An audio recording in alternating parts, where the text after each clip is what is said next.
Welcome to my channel. Netgear Nighthawk CAX80 Wi-Fi 6 cable router setup. Take out the router, power adapter, and coaxial cable. Keep your ISP, Xfinity, Cox, Spectrum, etc. account details handy. Coaxial cable. Connect from the wall cable outlet to the CAX80's coax port. Power. Plug in the adapter and press the power button. Wait for LEDs to turn solid. Ethernet, optional. Connect your PC or laptop to a LAN port for wired setup. Open a browser.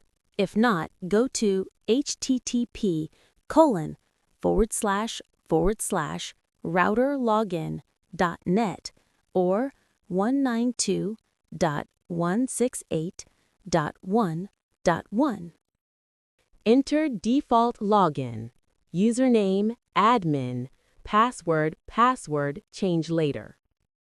Follow on-screen steps or call your ISP to activate the modem.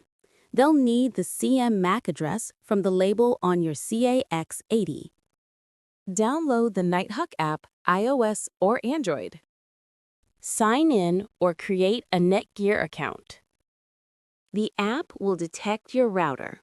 Follow prompts to set Wi-Fi name, SSID, Wi-Fi password. Update firmware. In the Nighthawk app or web interface, go to Settings, Router Settings, check for updates. Install updates if available for better performance and security. Set up parental controls via Netgear Armor. Configure port forwarding or VPN if needed. Thanks for watching.